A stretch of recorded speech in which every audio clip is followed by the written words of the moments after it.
इस्रायलची एवढी नामुष्की झाली की त्यांना स्वतःचे सीसीटीव्ही फुटेजचे कॅमेरे तोडावे लागले, स्वतःचा विनाश दिसू नये म्हणून. अशी परिस्थिती इराणने घडवून आणली. तर ते 31 प्रोव्हिन्सला त्यांनी वेगवेगळ्या प्रकारची सैन्य दलाला स्वतंत्र युनिट म्हणून मान्यता दिली आणि हे डॉक्ट्राईन ऑटोमॅटिक लागू होतं. एक प्रकारे विकेंद्रीकरण केलं आणि त्यांना शस्त्र अस्त्र त्यांनी ठरवायचं कसं करायचं. त्यामुळे एकदा तुम्ही त्यांच्या सुप्रीम लिडरला आणि मेन लिडरशिपला मारलं की जी लढाई सुरू होते ती दुसरा सुप्रीम लिडर सोडला तर कोणी थांबवू नाही शकत. त्याचंच कुतूहल आहे म्हणजे त्यामुळे जे समज होता की लढाई थांबेल तो उलट झालं, कारण ते डॉक्ट्राईन ऍक्टिव्हेट झालं. त्यामुळे 28 फेब्रुवारीला हल्ल्यांना सुरुवात झाली आणि एकच एक मिलिटरी आहे, एकच एक केंद्र आहे असं काहीच नाही. तुम्हाला हल्ला कुठून होणार आहे, कसा होणार आहे, खुद्द इराणी तिथले असलेल्या माणसाला माहित नाही. किंबहुना इराणला एवढी अचूक म्हणजे इस्रायलच्या ज्या टेंभा मिरवणं होतं तोपर्यंत की माहिती मिळणं. फायनान्स मिनिस्टर जो आहे इस्रायलचा त्याला मारलं.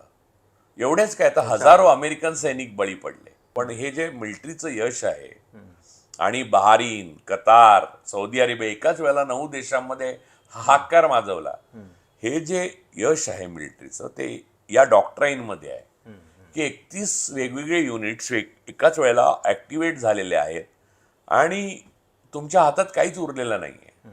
त्यामुळे निगोसिएशन करायला आयातुल्ला खमेनींना जेव्हा मीटिंगमध्ये, तुम्हाला खमेनींचं एक वैशिष्ट्य सांगतो, ते एक सॉफ्ट लीडर होते. तसे त्यांना जेव्हा ही मिसाईल्स आता जी 2500 किलोमीटर पर्यंत प्रवास करू शकतात सुपरसॉनिक, म्हणजे आवाजाच्या 15 पट वेगाने, ती मिसाईल्स 5000 किलोमीटर पर्यंत जाणारी बनवत होते IRGC, इराणियन रेव्होल्युशनरी गार्ड.